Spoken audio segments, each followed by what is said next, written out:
Okay, so after watching the tape, obviously there were some good things with the kickoff return and the fake punt. You know, we got our guys play really hard. They fight like crazy, and 7 out of the 8 games have come down to the last play. So I got to figure out a way to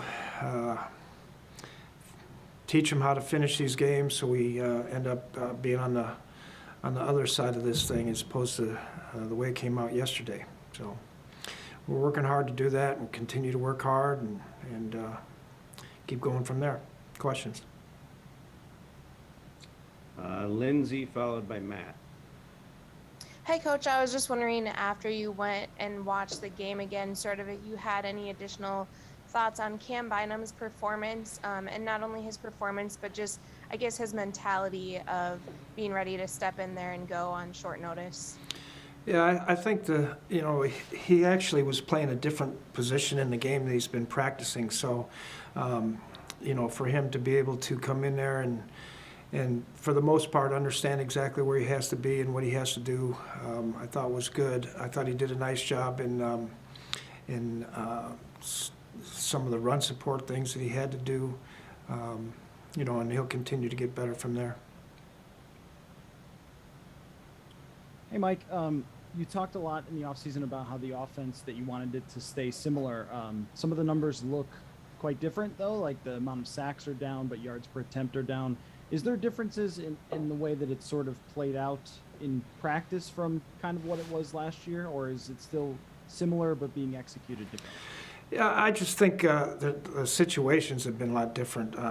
Offensively, it has been, it's. I mean, there's obviously some new plays that we've put in and different things like that. But a lot of people are protecting against the boots on us. When the quarterback's getting out of the pocket, we hit it. A couple of the runs that we hit were runs that we've done in the past. So it really isn't different. It just sometimes the execution hasn't been quite as good. Joe, followed by John. Yeah, Mike, this team has had issues turning turnovers into touchdowns. How can you change the momentum or take the momentum at that point and turn it into a real positive? Yeah, that's a good question. We've had 4 turnovers in the last 2 ball games, and we've gotten 3 points out of it, I believe. So, we've been talking about that as coaches, how we can, try to create some energy when that happens, and maybe try to get a couple shots in there as opposed to just making it everyday normal football. Mike, I know you talked beginning of the season that you had some frustrations about the vaccinations. Now you've lost 2 players yesterday, one of them 2 starters, and I'm wondering if it's the same, if you're more angry, if you're throwing up your hands, or how do you feel about the COVID stuff right now? Well, first of all, I hate to see our players miss games. Obviously, I also hate to see them, with the possibility of being, possibly sick. I know, Garrett was vaccinated, so it's frustrating. But at the same point, the players that are not vaccinated, I think they've made their decisions on what they're going to do, and it's really no sense fighting it with me. It's just, they're going to do what they're going to do.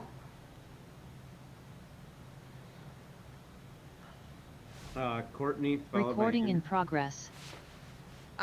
Mike, when Ole had to come out momentarily there in the second quarter and Brando went in, was there any thought for Wyatt Davis going in, just because he is, I know on the depth chart he's right behind Ole?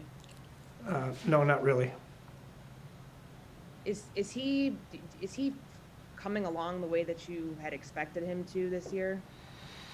I think he's coming along. He's still a young guy, so he's still got work to do.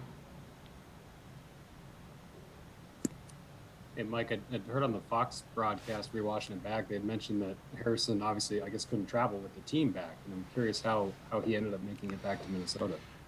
I am not exactly sure. I know that we made some arrangements for him, but I'm not really positive on how he got back. Brian? Mike, it was another game where you started quick offensively and then kind of struggled a little bit. Can you point to anything that's just consistent with what's going on there? You know, it's really one of those dilemmas. You know, we come out there and score in the first series of the game, and then we kind of, you know, we get.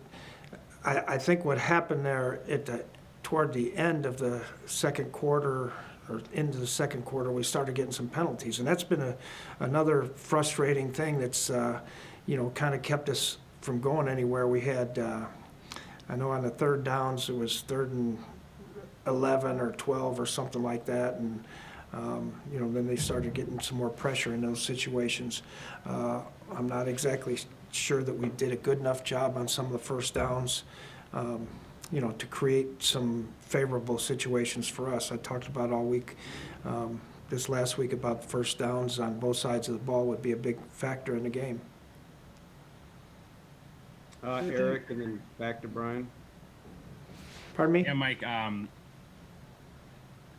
This is probably a question in hindsight, but on the 3rd and 8 in overtime on your guys' lone offensive drive, you know, the Ravens lined up like they were going to show blitz, and they were a pretty blitz-heavy team. You know, Kirk said after the game that the play called for longer developing routes. What's the structure, I guess, or I guess your thoughts on his chance to audible in that situation, or to get a shorter route if they show the blitz? What's sort of your thoughts on that? Yeah, he has some options there. You know, the protection was turned the other way on that one, and they had a free runner coming off that weak side.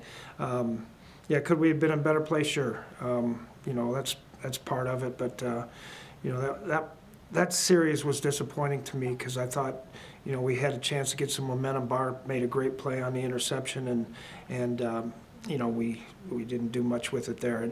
And actually, it's right after we went down to score, you know, the possession before to tie the game. Mike, do you think the offensive mindset changes when you are ahead versus trailing or tied? Good question, Brian. I think, you know, you know, last week I harped on being aggressive on both sides of the ball. I know, you know, when we went into overtime on defense, I bet we blitzed 15 times or something like that. So, you know, it's the same mentality about, you know, understanding that you're going to have a team that likes to pressure you and being able to, you know, protect it and get the ball to your guys. I think, you know, they hit us on a 3rd and 15 on a wide receiver screen that, you know, we didn't play very well, and end up getting the first down on it, and then went on to score as well. So, you know, those are situations that you know, we can't give away defensively either. John, followed by Andrew. Mike, I'm wondering, as coaches, if it's, you know, you do a lot of things that work. So sometimes I wonder if things were kind of a disaster, you'd be like, well, we need to change all this. But you do a lot of things that work. So how, I mean, is it fine tuning, or and I also wonder, you're so close, how frustrating that is personally, like, oh boy, we're right there. We're not getting blown out. We're in every game. Personally, it's very frustrating.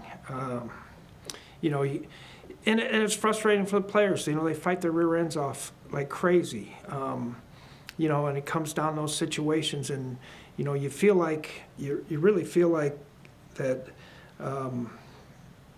You know, we've got a smart team, and you know, typically, you know, when you go out there and you win those games at the end, that's, you know, changes the attitude, changes the complexion of the season and everything else.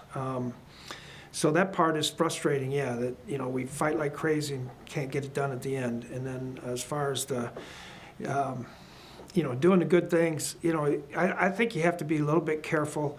I mean, obviously, you know, when you have some scheme issues, you always try to fix it and change it and do some things there. But you know, I keep talking to our guys about, do the things we do good and stick with it, and continue to build off of those things, as opposed to